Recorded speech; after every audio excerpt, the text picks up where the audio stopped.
Evening all. Hiya, Jim from Canada. Well, greetings, world, and greetings, Seven Spot. Try it on, John. Say that. Yeah, be seeing you. I know that comes at the end. But yeah, Jim, what a week it's been with announcements in the Kit Car Press. Total Kit Car magazine has got a feature on the Dutton. We've been doing this interview with Chris Hollier, which is all about a Tiger Avon car that he's bought. For people that haven't seen the videos, there's several out there already. But yeah, it's a kit car that somebody bought 20 years ago. And he obviously bought as a full kit, but it's been sat for 20 years. No one's ever done anything wrong. It did come as a rolling chassis.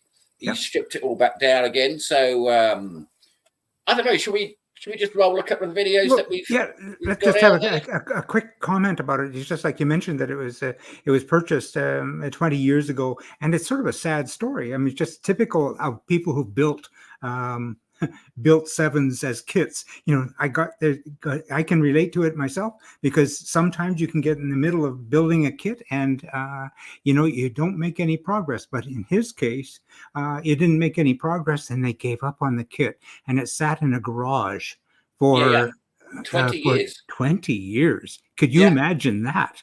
And that in itself is a great story. But what I find really compelling is the fact that Chris is taking this car and he's turning it into a super low budget hill climb and track car. So it's compelling stuff.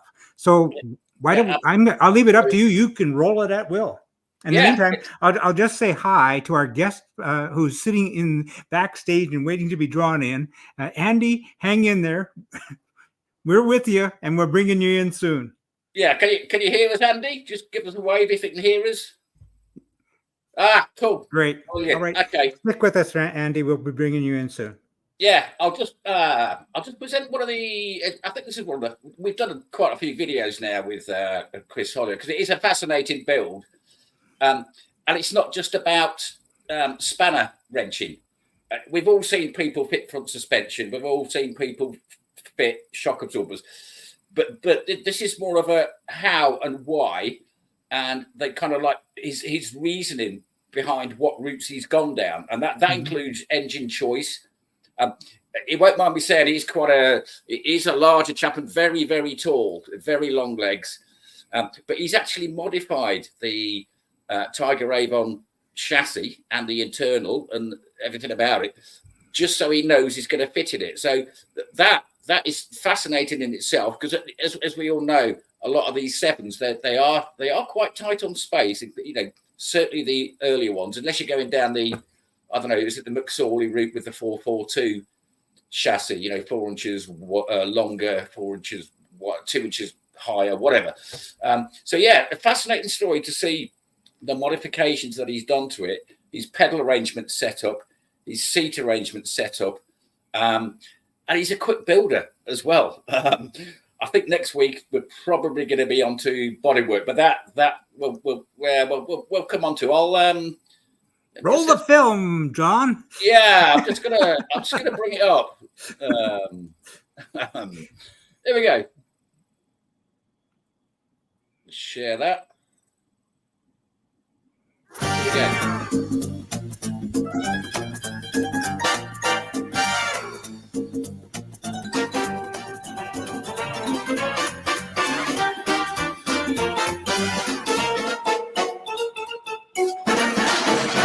It's only a scratch. I'll be fine. For those that know and they've seen the previous video, this is Chris. He's got a project underway. So, Chris, do you want to just tell us just a recap of just quickly of what you're doing? Because it's a Tiger Avon, I believe. Yeah, so it's a Tiger Avon that came up for cheap money on Marketplace. I shouldn't have bought it, but I did, and I'm trying to do the right thing by it. I've now found out, since I spoke to you last, that the body was actually ordered from Tigers back in 2004. So this poor old thing's been around for 20 years already, and it hasn't turned a wheel in anger yet. But the bodywork, when he showed it on the intro, the bodywork's in absolutely fantastic condition. So it's obviously been stored carefully and indoors somewhere. The body is immaculate. Now, speaking to Laura at Tiger, her system only goes back to 2004, and this body was one of the first ones that the name that I've got, Mr. Tuvi, actually ordered. But she hasn't been able to trace the chassis yet because she's got to look back through their old handwritten manual records. But there's every chance he ordered the chassis between 2000 and 2004, built the chassis up, and then ordered the body subsequently to go on it. Possibly, yeah. And yours is the one with what they call the upgraded, not upgraded suspension, but the better suspension on it, isn't it? That's correct, because I think the Tiger Cats and the R6, I think both of them retain the Sierra rear trailing arms, and they're good in a Sierra, but they're a bit heavy for a little lightweight 7 replica. So they've on the Avon they made their own double wishbone and upright rear suspension, and it's nice and light. It's graceful. It looks elegant. You know, it's the right setup for that size car. It's got Cortina front hubs with double wishbones on the front as well. So for a little lightweight, balanced handling car, lovely package. Should be spot on. As you say, you got it for an absolute steal as well. Because I think you said in the previous video, or one that I've seen, that it was worth more in parts. And I think your plans are as well as not a budget build, but you don't want to go mad on it, if you know what I mean. So I know you come on to it in later videos, but just touch on that a little bit. No, I think you're right with calling it a budget build. I'm going to try and really, really screw the prices down on this one. And if I can get the whole car built, ready for a track day or a hill climb for under £2,000, that's my target. Good day, Mike from Perth. Right then, so you can see what I've got. I'm chuffed to bits with the price. I think it is an unbeatable starting point. But let's talk a bit more about what I want to try and do with it. If we want to turn it into a track day car, there's a lot of people will tell you, oh, you need 400 horsepower. Oh, you've got a turbo on the side of it. Oh, you need this. Oh, you need that. Oh, you need 2 pilot cams. You need 12-to-1 compression ratios. You don't really if you're starting out in Lotus 7 sports cars or Lotus 7 style sports cars. They're light, if they're stiff and they're set up properly, 120, 130 horsepower is quite a lot when you get started. So what we're going to try and do with this, rather than spending a huge amount of money on the engine and limited slip diffs and everything else, we're going to run it as a fairly stock 2-litre Pinto and do as many of the tuning bits that we can do for free here. Doing my own head porting, got a tubular exhaust manifold to go on it. We can port the inlet manifold. Want to run a 3236 DGAV twin choke downdraft Weber carb on it. All very tame, very ordinary stuff by today's standards. But I know that when these are set up nicely, these are very exciting cars because they only weigh about 650, 700 kilos. So yeah, that's where I'm aiming. I don't really know how long it's going to take to do. It's now early August 2024. I would have thought by New Year we're going to be pretty much there. And we'll follow it right the way through and see if in the new year we can get it to a couple of training days, like track days or hill climb academy days, and see whether what I think is going to happen actually happens, or whether all my guesses are a whole load of waffle and it's not going anywhere. I'm very lucky in that I've been building cars for a long, long time. So a lot of the bits that other guys would have to go and buy, like brake pipe and fuel pipe and clips and springs and cables, I've got an awful lot of those already in stock, either from other builds or just general stock. So that will help keep the price down. I've also got a fully equipped fab shop in the next little workshop just across the side here. So I can make things without having to farm it all out, which again really helps with the price. So in a way, my circa £2,000 build cost is going to be a bit unrealistic for some people that are working with a Black & Decker in a lock-up garage next to the house, because they'll have to farm out a lot of stuff and I won't need to. But it's still an interesting challenge to see if we can still build a nice little sports car for not too much money. We've decided against going through the road registration process and the IVA test. because it adds a lot of cost, it adds a lot of time, and an awful lot of aggravation. And I think at this build cost level, we've got to save money wherever we can. So we're going to go just for a track and hill climb special. So it will speed things up and it will keep the costs right down. I'm hoping to show you why we're doing stuff, not how. I don't want this to be a build manual. There's a lot of other people who've already done that kind of stuff. So the reasoning behind, why are we going to put that carburetor on? Is it just a cost compromise? Why are we going to do this to the suspension? What angles are we going to set it at? How I've had to modify it to fit me, because I've had to modify it, I will have to modify a lot to get my big arse in this little car. So hopefully that'll be an interesting point along the way. I've got very little now left to spend. I've got just about everything we need to get the car finished, I think, apart from a pair of front wing stays. I've been in touch with the Tiger factory at Wisbech, which is only 35, 40 minutes drive from here. And they've confirmed that the name I've got for the original purchaser is correct. And he bought the body from Tigers in 2004. And Laura, very helpfully at Tiger, is going to have a look back through their handwritten chassis records to see if she can find when the same guy actually bought the chassis. At least that will give us some history then, so we can work out where we're starting from. I hope this has proved an interesting introduction after the little teaser that was put on a week ago.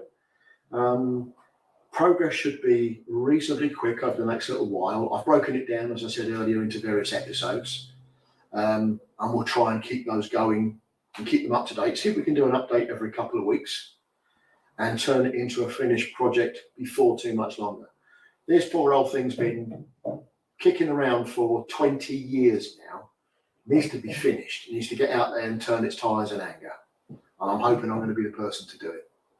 So join me in the journey, and I'll see you again next time, which will officially be part 1, because this is the introduction. So part 1 next time. See you there.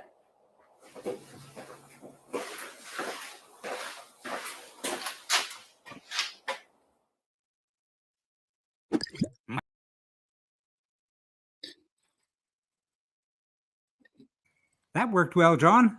How are you doing? I'm doing good. So yeah, that was great. Yeah, I just great. leave it at that. That was fabulous. We got a guest sitting in the wings. Why don't we bring him in, because he's going to get bored. He's probably going to bugger off. That's Andy. Hello, Andy. How are you? Hi, Andy. Yeah, very well. You, thanks. Yeah. Greetings to you. Greetings to you anything? from Canada. Yeah. And where are you from, John? I'm in the UK, Evesham, so Midlands And way. Andy's in West Yorkshire. Yeah. Because Andy, I was on the Tiger group. I'm on a lot of groups, obviously, and I just saw your post pop up because you've literally just bought a Tiger, haven't you? But it's not road registered yet. So I don't know if you want to tell us a little bit about it. Yeah, I purchased it 3 weeks ago. I came across it in somebody's garage, and they wanted to move it out of their garage and get rid of it. They bought it, I believe, or he believes, about 12 years ago. It was a project for him and his son to build. So they bought a Capri. Interestingly, the Capri was a Capri Auto. They used that as the donor vehicle, but then they had problems with the engine. So they took the engine out and purchased one, I believe. He's trying to find the paperwork. It was a Z-Tech. He purchased that from Tiger as well. So yeah, there's a picture of the car there. So it's pretty much 95% done. But his son's since moved to Northern Ireland, got no interest in the car at all. And the guy just said, I just need to, get rid of it. So I was foolish not to take it off his hands. As soon as I saw, because I was only on the Tiger group this afternoon, as soon as I saw your post, I thought you are going to be ideal, and you'd love watching, what Chris Hollier is doing with his, because he's in a very similar situation. He's taken on a car, it's not gone through SVA or IVA, but it will be back on the road. And his has been sat around for 20 years. Yours probably hasn't been sat around for that long. But yeah, Tiger's great cars. What are your plans to put it through IVA as it is now, presumably? Which model is it? Which model is it you have, Andy? I believe is it the Cat E1? Okay. Yeah, Cat E1. Yeah. Cat E1. And you so mentioned it is my intention to put it through an IVA. Just a few things that need finishing on it. Yeah, and see where it goes from there, really. I think it's pretty much there. It's just a few little bits and pieces still need doing to it. I've downloaded the manual now, so going through that line by line.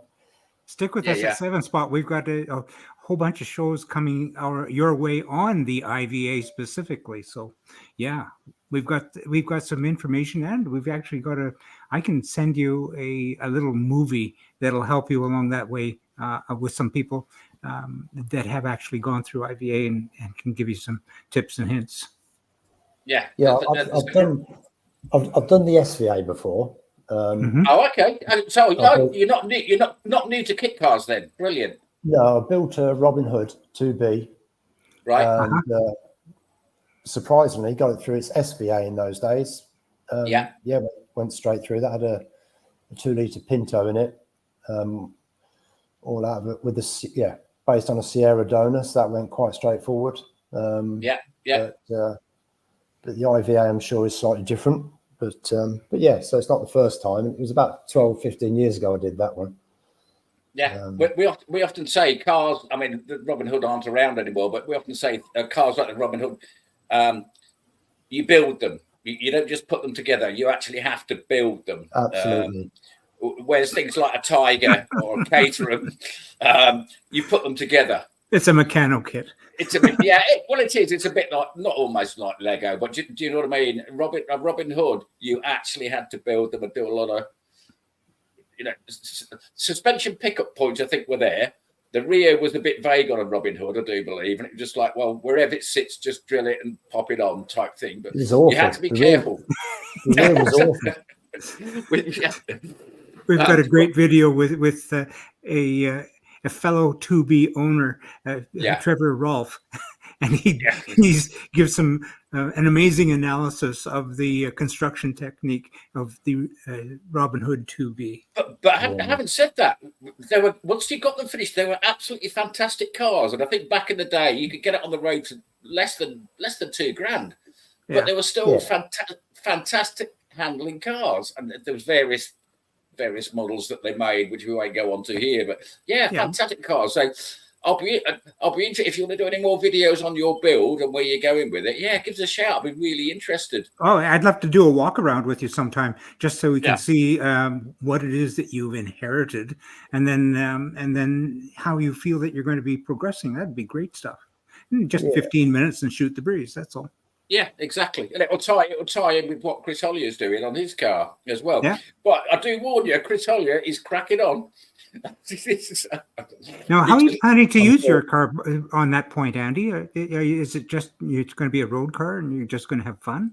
Or are you planning to do some hill climbing and that sort of stuff? No, when I first looked into getting it, it's currently one of the conditions of buying it at the price I got it for was that it had to get out the garage quick. So it's currently sitting down in my mother's garage. It's being moved up here in a couple of weeks' time, up here as into West Yorkshire. So I'm just doing all the prep work and everything now, just to see exactly what I'll do for when it arrives.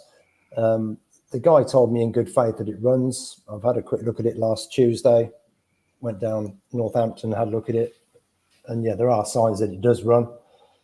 So the first thing will be get it up here and make sure it's, just make sure it runs first. And if that is the case, then start getting it ready. Do you know what wiring loom you've gone with? Is that the donor wiring loom or? No, I've got receipts. The guys kept the receipts of everything that is purchased from Tiger, and everything was purchased from Tiger, including the engine. A little card with the chassis, everything's there. Brilliant. Very meticulous. That will save you a lot of headaches. You know, just when people are building low cost and things like that, they pop an engine in and think, "Oh, hang on a minute, where am I going to get the wiring from?" Yeah. And you know, a lot of people, where it used to be Sierra back in the day, it's now Mazda, isn't it? The old MX-5 donors. They do use the original loom, but you need to do a lot of cutting and taking stuff off. Which I mean, wiring is not my bag. It's not Jim's either. But yeah, you can get unstuck on the wiring, certainly. But yeah, great. You've got everything from Tiger, and they're a great bunch at Tiger as well. Family-run business, started in 1989, I think it was, with Jim Dudley and Laura. Always brilliant on the phone. Everyone there is really helpful. Yeah, great customer service. Yeah. Great family operation. Absolutely. Yeah, absolutely. So where are you building this? Are you building this? Have you got a big garage, or because someone's asked the question, can you build it in a single garage? I've got a double garage here. Right. Oh, that's nice. Got a double garage, so yeah, enough space to do it. So yeah, it should be fine. Yeah. So you're far along on the build that you're just looking at finishing it up and getting it through IVA. Is that where it is? I know that. I mean, I built mine from frame up, and as John mentioned, wiring is not my thing. I managed to put the wiring together. It's just like it's frightening for a lot of people because you don't want it to go up in a pall of flames. But so where are you at with it? I mean, it's obviously rolling, and I can see that, and it's running. But is it just a matter of getting it through IVA now? Yeah, very much so. Yeah, very much so. I've had a quick look at that. Wiring is my thing, by the way. It might not be yours, but it is mine. Just scares me. That's all. I'll bring my car around to yours then. God, dear. I finished a couple of builds off in the last sort of 6 or 7 years. Not kit cars, but the VW buggies. Yeah. Where people have bought your chassis, shortened the chassis, done everything mechanical, and then sat there, scratched their head when they had to put 2 wires together. So yeah, that should be fine, that side. The interesting thing, and I'm waiting to see is it's, and I need to read this on the IVA, is it currently got a 2-litre Z-Tech in it with 2 twin Delortos sitting on it, which I'm not sure how emissions and everything else like that works on an IVA, because I doubt the emissions coming out of 2 Delortos is going to be particularly good. Yeah, are you going to go for a Q plate, or you're probably going to go for a Q plate? Yeah, not fussed about the Q plate. Yeah, not fussed at all. Yeah, because as far as I'm aware, Q plate, correct me if I'm wrong, but it's visible smoke test only once you go for an MOT. I still think you need to get emissions to get it through, but have a look at a Q plate and emissions. Certainly for MOT, it's visible smoke test only. I'm going to jump in here, guys. I wanted to say greetings to Mike Rose watching the show from Perth, Australia. So God only knows what time of the night it is that he's watching. Welcome, Mike. Anyway, he says, I don't know about building in a single garage, as I'm building in a modest shed about 4 by 5 meters without power. I think Australia on a similar time zone to us in the UK. I think. My sister lives in New Zealand, so I don't know. I'd have to have another look.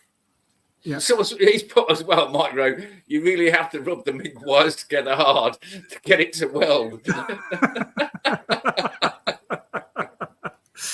Well, I guarantee that one thing for a sand groper in Perth, that doesn't matter whether it's summer or winter, it's hot where you are, Mike. And greetings to Alan Murray watching from Perth, Scotland as well. Yeah. At midnight, Mike says, in Perth. That's Australia. That's Australia, not Scotland. I never thought that we had this kind of reach, guys. Well, greetings one and all. But that's great. So you're just about at the end of that little tiny light that I was looking at and keeping focused on as I was building mine seemed so far off in the middle of the build. But Yeah. you're virtually at you can see the light opening up, and you're ready to go to have your car tested. So congratulations on that, Andy. Time will tell. Yeah. This is what we said as well, because we've done we've done a couple of videos. When you start one of these builds, you definitely need a plan, and you can tick things off in a row. Yeah, I've done that. So you can see that you're actually progressing.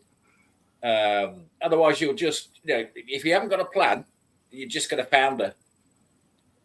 Can you imagine? Mike says it's bloody cold, 15 degrees. Mike, you do know that you're speaking to somebody from Canada, right?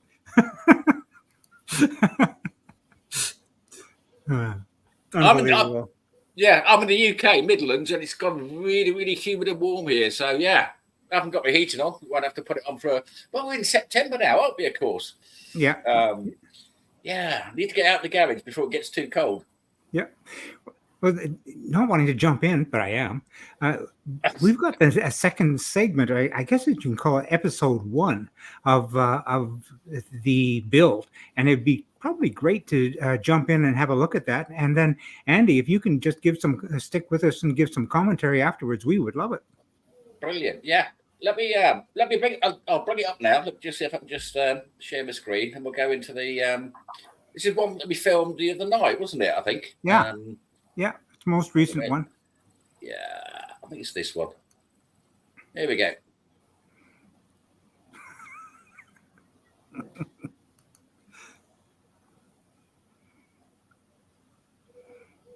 Does that actually looks good, anything? John. All you have to do is hit the play button. It's looking very blank. I can't find the play button either. Oh, actually, you're in the stream video. I'll see if I can find it for you. Why don't you close that window? And we'll go back to that. And I'll bring that one up.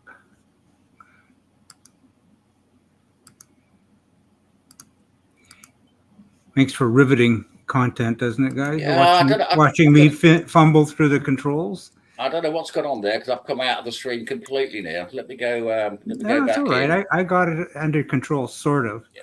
I just need to bring in the window. Here we go. And when video, there we go. And I'm going to share that. And I'm going to start this at the beginning. Cool. There we go. That's better.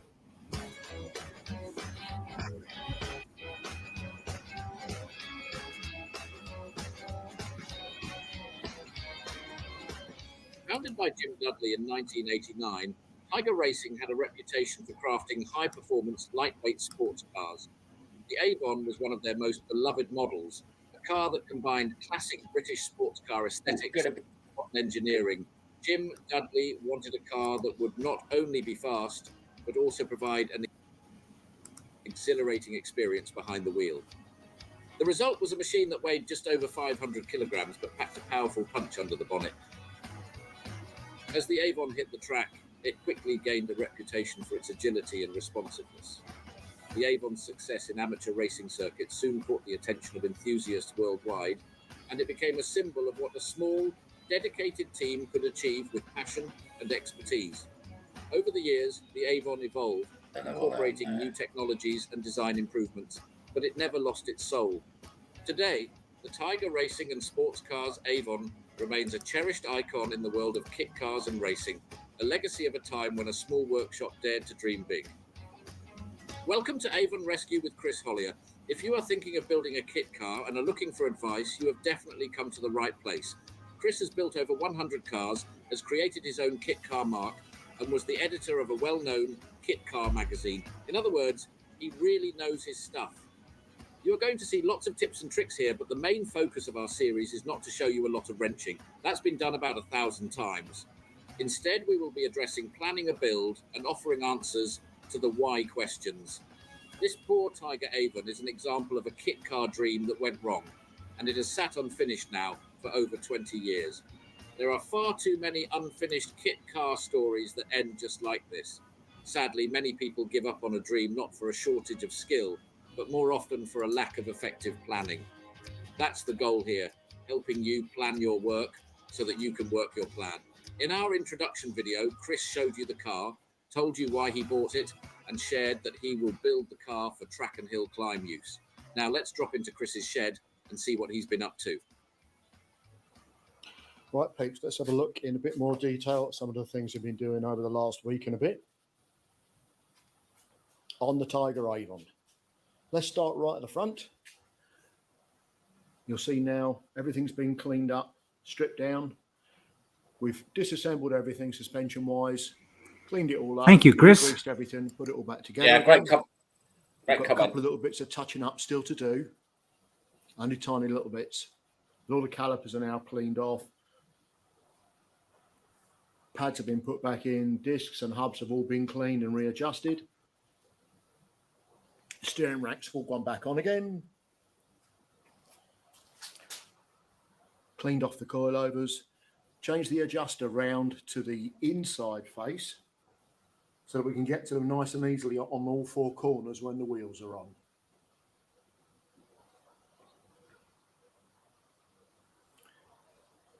If I move back a little bit, you can see I've made a mounting tray to put the battery in nice and low on this side next to the starter motor. I've had to put a little tiny notch in the chassis rail to do it, but I've boxed all that in. I haven't painted it yet, but I've boxed it all in. So that should be nice and strong. It's a great idea, Chris. I want Thank to you. keep the battery as low as I can in the car to try and keep the weight down and try and keep it as close to the starter motor as we can so we don't get too much voltage loss along a long battery lead. If you look underneath here, you can see where I've extended the driver's footwell and made an aluminium box to close it all back in again. Originally, this level here was back at this level here. This bit fascinating. With the top tube that comes across. Yeah. Now I've moved everything 125 mil towards the front of the car to get my lanky legs in there. And it's involved quite a bit of fabrication.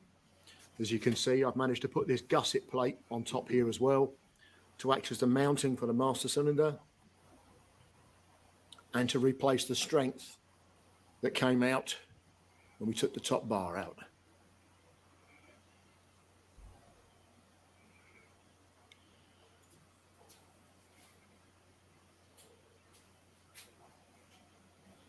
This is the new reinforcing bar for the pedal box. Nice and simple, and it works. It's great. A little bit later on when I put the pedal box back in so you can see what I've done. As he says, unless you know what you're doing, don't start cutting chassis handbrake mountings rails. Have now been changed, and I've lowered the handbrake down inside the tunnel so that I've got more room above the handbrake. The reason being, I have to sit so low in this car to get me in it. Yeah. If I try and hold the handbrake where it was originally, it was up at this height. Ours is like every time I'm trying to control the steering wheel, yeah, mine too. My elbow on top of the handbrake. So what I've done is I've now moved the mountings right down, so it now sits down here, almost level with the top of the transmission tunnel. It's about an inch above. But he's independent rear suspension, isn't it? Yeah. Same as yours and mine. It's to cut these two saddle type brackets out, and I've moved, this was originally the front one, and I've moved it to the back, and I've used the back one and lowered it right down here. I've still got the finished weld, or not finished weld, finished paint on top of the welds where I've changed it. Now, if I had a live axle, I couldn't do this because it would put the bottom of the handbrake too close to the prop shaft. Yeah. But because I've got the independent rear suspension chassis, I've got loads of clearance between the bottom of the handbrake and the top of the prop shaft, and the diff doesn't move, so that clearance won't change by any more than about 1/8 of an inch. Okay, so now it's time to break out your inner Blue Peter.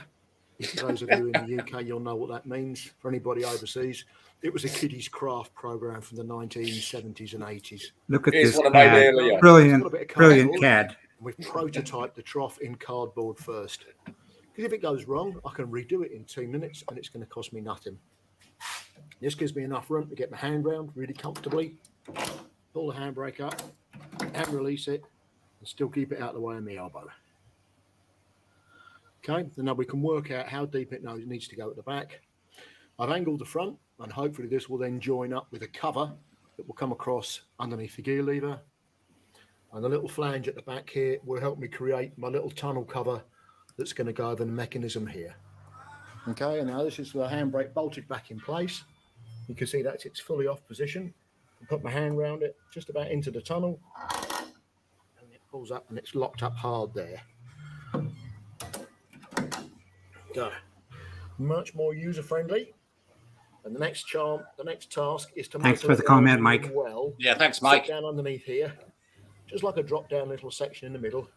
It will come back to about here, and then we'll make a lid to come up to cover the top to here.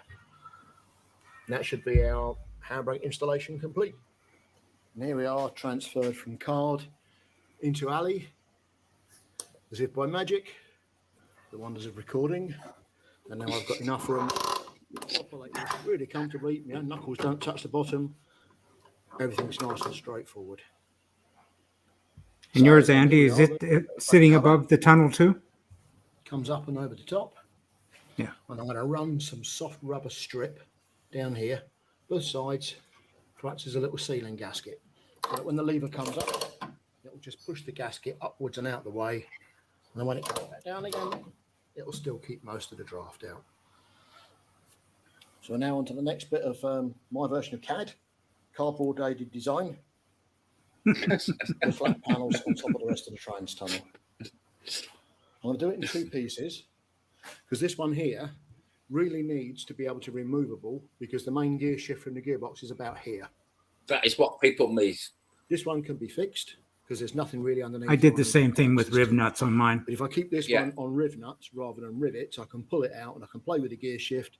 I can make all the gaiters that I need to make everything nice and draft proof underneath there. You can still get to it. Tunnel. Yeah. All right, let's have a look at this gear change while we're in here. I've not done anything unusual here. This is fairly standard, the way most people do it. But rather than trying to machine something fancy, I've used 2 threaded studding joiners, a couple of lock nuts with a threaded bar. He's running a Type 9. And that gives nice articulation and a nice positive change. I've also had to put an extra spring under here to try and control the up and down movement on there. Simple little system, seems to work quite nicely. Lovely. So to get me in this car with my size 11 feet, Size 11. Wow. do some work in the How tall are you, Chris? Now, I don't know if you can see on this side over here, I've actually taken a hammer to the aluminium and I've bashed it right back. This is a good idea. So it still clears the gearbox. I've done some of that. It's Yeah. tighter, On but mine. it still clears. And that's given me room for my clutch foot and the pedal. Now I've actually moved the pedal box. Now, unless you're a competent welder, let's have this conversation now. Don't Absolutely. start cutting any tubes out of a space frame because you really do need to know what you're doing to be able to do this carefully and make it strong enough. But originally, this bar carried all the way across and then joined up the outer edge out here. I've moved that bar forward 5 inches to here, and I've made this gusset plate, which is going to get welded back on the top again to put the strength back in where it needs to be. That's allowed me to move the pedals forward from they were originally here, right the way back there. A huge difference. Now, the other thing I've done, which can be quite controversial, I've changed what was a piece of inch box just here to a piece of 50mm by 3mm flat to allow room for my throttle foot to come down here. So if you can imagine an extra inch on the edge of here, it makes the gap between the box section and the brake pedal so small that really you're going to have racing boots on to be able to drive it. So this is all got to be finished welded yet and strengthened up. It's going to have a gusset in the bottom and a gusset in the top to make it nice and rigid and put all the strength back in where the box section came out. Again, if you're not a very competent welder, please don't start cutting bits out. You'll give yourself all kinds of headaches and you'll weaken the structure.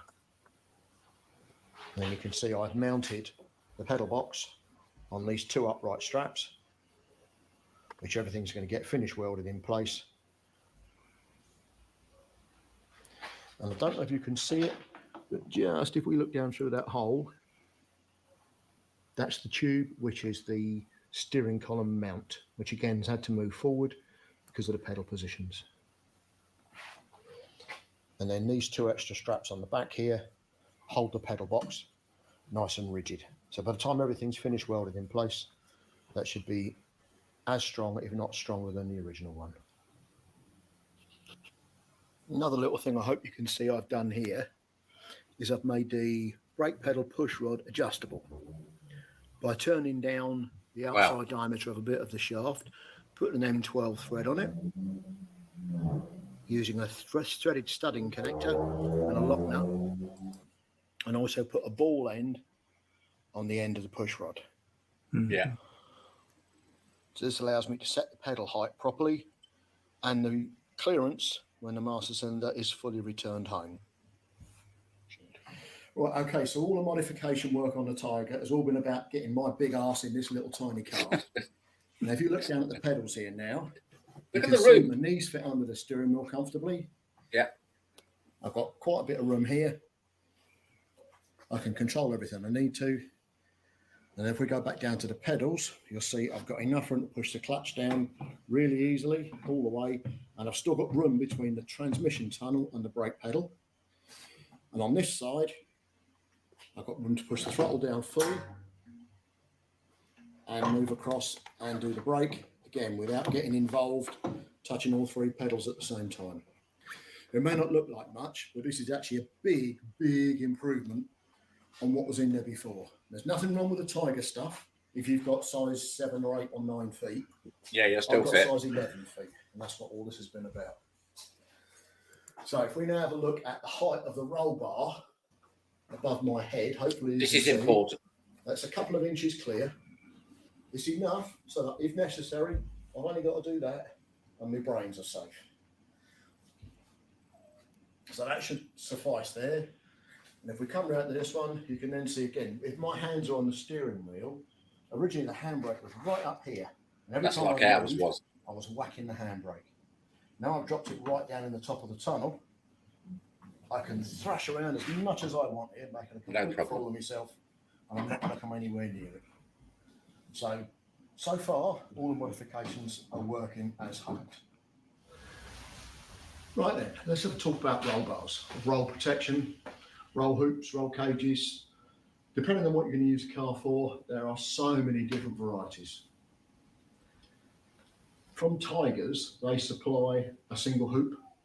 That's what we have. Stays bolted down on these 4 bolts onto the rear bulkhead. For road use, it's a great system, uncomplicated, looks nice and neat, works well. At the other end of the spectrum, if you're going full-on motor racing, circuit racing, you're going to need a full FIA cage, which comes across the top, down the side impact protection bars, everything.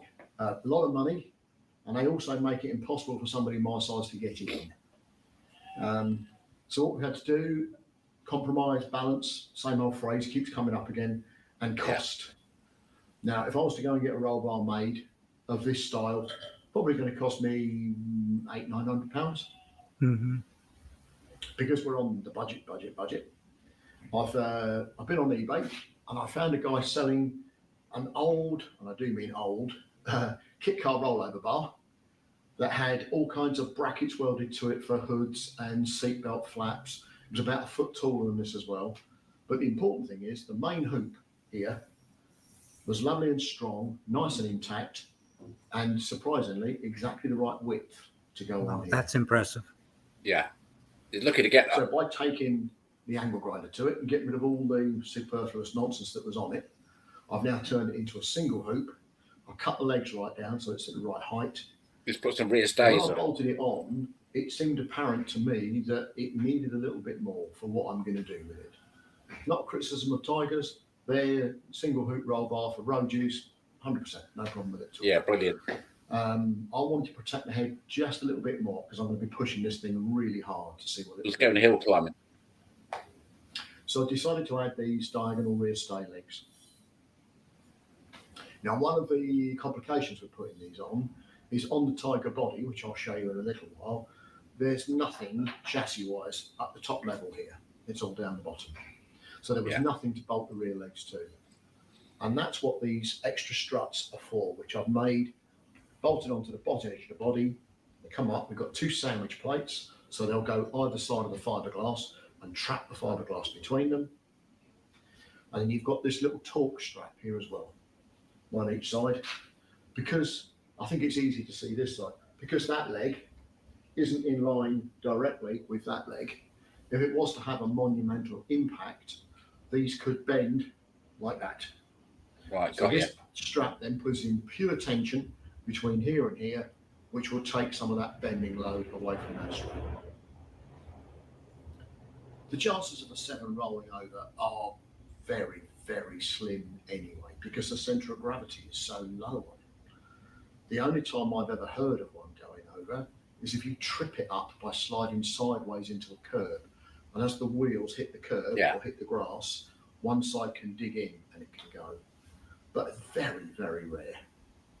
But the other advantage we've got here now is if we need to push it for whatever reason or pull it out, if I spin off and the engine won't go, we've got a nice hard point here now to put toe straps on. If somebody wants to push it down the road, I can hang on to this. I can tie stuff to it. Gives me a really good, hard fixing point, nice and high up. Strengthens up the back of the body tremendously as well. Yeah. For finish, at the moment, as you can see, it's in raw steel.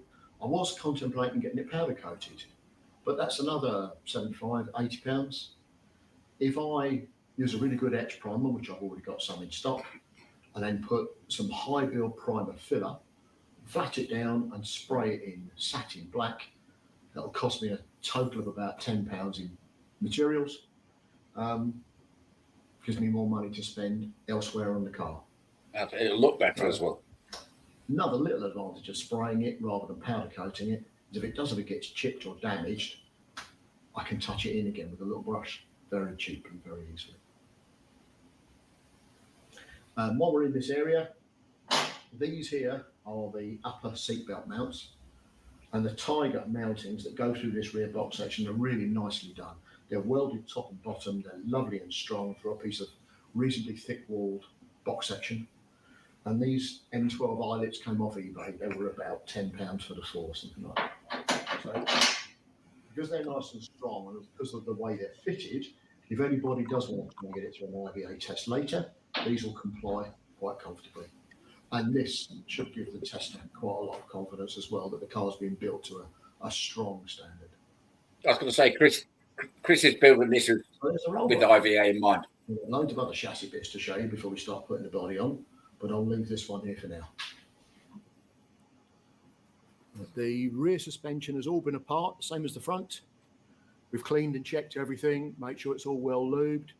Protect shocks. It should be, and nice and tight. Yeah. We've had the drums off, everything inside, all the brake shoes, levers, everything else is all nice and new. So we've got no complication there. So we're very close to being able to drop it back on its wheels and make sure everything's moving properly. And sticking with the drums on the rear. At the moment, because I want to start running the wiring loom and brake lines in the engine bay. I don't know if you remember from the first video. Thanks, Chris. Thanks, Chris. Good to know. Here,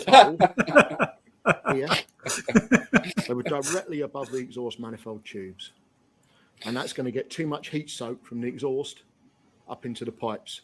This was a good So what point. I'm going to do now is I'm going to come out the master cylinder here, tuck them right round, and That's then what come I back did. down this corner and Nice and underneath the exhaust forward. Yeah. And that way the exhaust heat can go out Something to the people hole, don't any think heat about. can radiate upwards and not get us in any complications at all with the brake plates.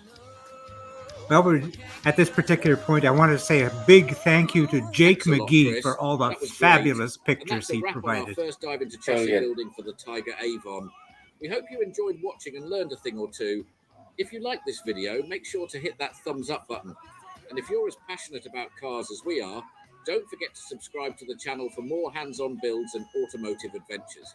Stay tuned, because next time we're doing body fitment and positioning, as well as engine mounts and more.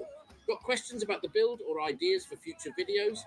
Drop them in the comments below. We love hearing from you and are planning a Q&A session where Chris can help you with some of your build issues. Thanks again, and we'll see you at 7 Spot. A commercial message. There we go. Well, what do you think of that, Andy? Andy, your microphone's off, so you can just click that little button and turn your mic back on. Oh, there we go.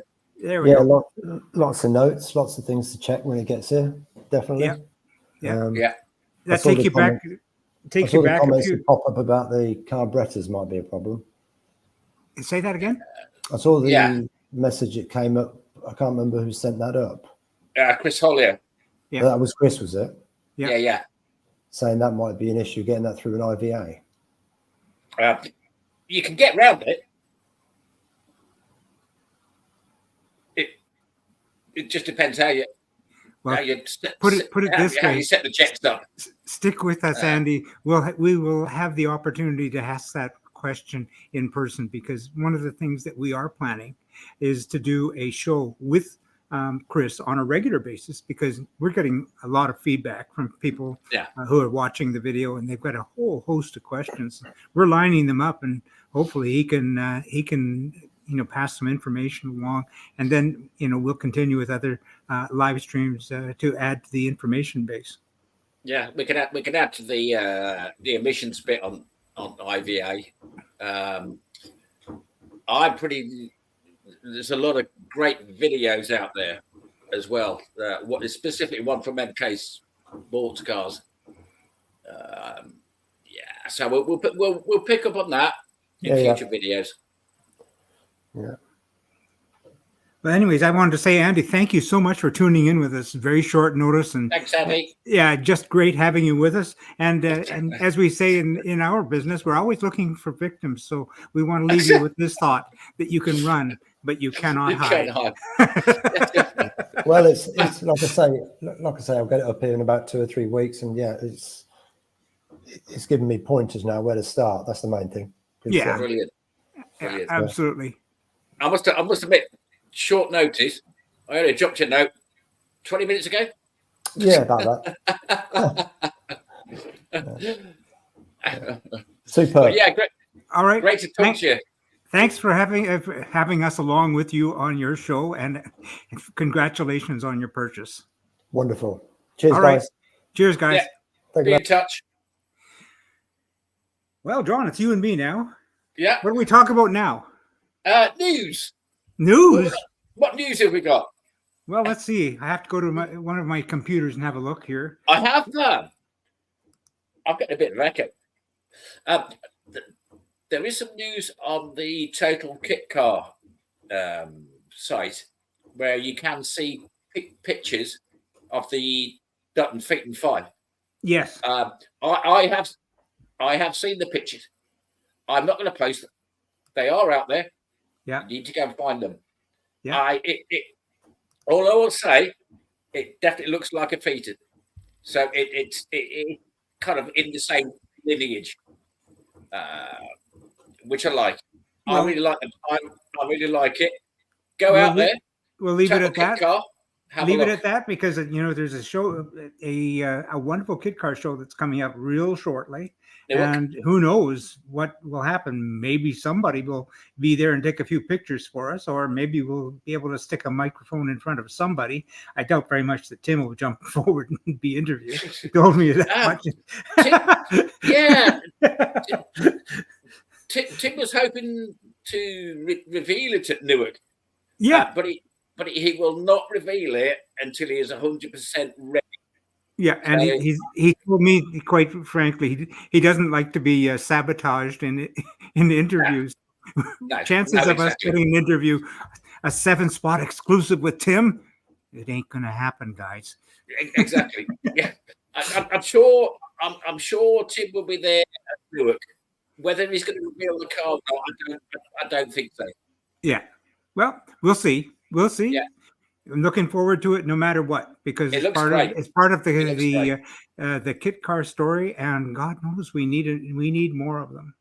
So Yeah. I'm going to charge into something that is coming up in my realm, and where we got this, I'm going to share this screen if I can.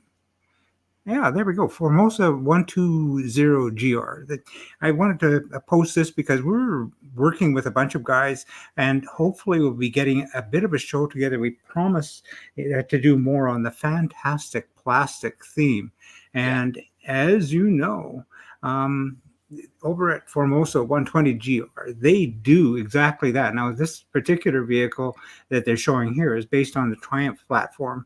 It doesn't fit into our low cost ethos at all, but you know, the Nice 120GR, it can be put together and applied to a low-cost chassis. But I'm trying to get a couple of guys together who would be able to do not necessarily a walkthrough, but perhaps a little bit of an explanation thing on the Formosa 120GR. It'd be perfect if we can get Gary Janes involved with that. And that's all I'm going to say on that. We're working towards it, and that's that. So I'm going to stop sharing on that screen. It's a cracking looking car as well. I mean, it's part of it's part of the kit car scene, and the fact that there's still enough Triumph chassis available out there to do a build on. Good on it.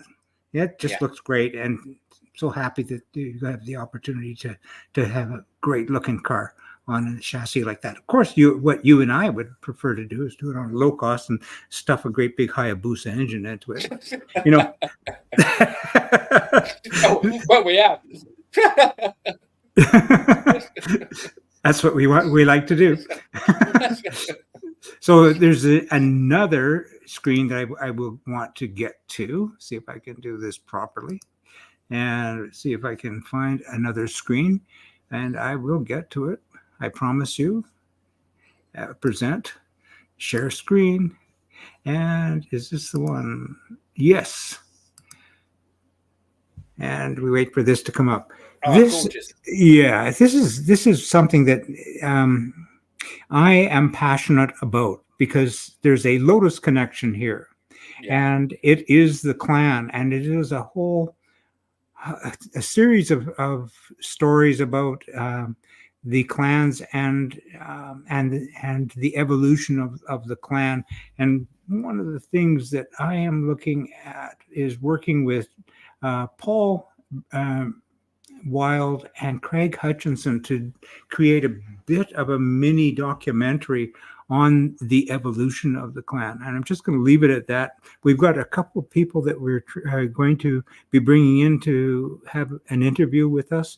I'm not sure if it'll be in giving us some walk arounds, because we are now looking into the future. It's going to get dark and wet real soon. Yeah. But we certainly will be able to do a slideshow and have a nice discussion about it. So is that Craig and Paul from the Mini Kits site? Paul from Mini Kits, and Craig from many different places, but yes, also involved with Mini Kits. On the Mini Kits Facebook page. Yeah.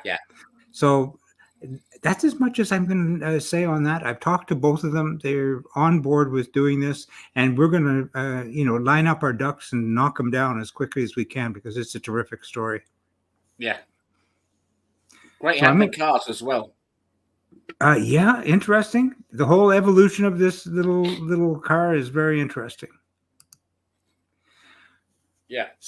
So I'm afraid that we're reaching the end of the line. As usual, we start out saying we're going to dedicate 30 minutes to have a nice discussion. We end up spending about an hour. And I don't know if you looked at Yeah, 59 minutes and 32 seconds. So do you want to fill in 32 seconds worth of promotion about what's coming up next? What I do want to add is, in the next episode 2 of Chris Collier's build of the Tiger Avon is that we're now going into body fitment and engine mounts, and I think he's got some wiring stuff that he's going to tease us with too. We will have more on that when it does come along, and we're looking at kind of every 2 weeks in terms of when you can expect that. But in the meantime, we're going to be working with Chris to do a discussion about issues just like we've been doing today about, there's going to be guys who are going to have questions about their build. It doesn't necessarily have to be on a Tiger Avon, but Chris is the guy. He can answer a whole bunch of questions. So absolutely. Yeah. I'm interested in the body fitment. I know he's already drilled some holes. But if you drill a hole wrong in the bodywork, it's a nightmare. He's fiberglass. Yeah, but and he's got his gel coat. I can tell you that because as a person who put a hole in the wrong place, I can tell you that it's gel coat that you're drilling a hole through and getting a proper paint match. It's difficult. Very difficult. And gel coat. Drilling through that, a gel coat finish is harder than a paint finish. It's incredibly hard. I had no difficulty drilling through it myself. I just wish I'd put the hole in the right place. I was going to say it was just the wrong place. Yeah, but I've managed to get a good paint match, buffed it all up. And unless you're looking for the hole, you're not going to see it online. So with that, my friend John, what do you think? Can we say goodbye? I think so. All right. I'm not going to say goodbye. I'm going to say, be seeing you. And we will see you at 7 Spot. Yeah. Cheers, Jim. Cheers, everybody. Cheers, Mike. Cheers, Chris. And thank you, Andy. And Andy. Yeah, sorry. Big fire. Gotta go.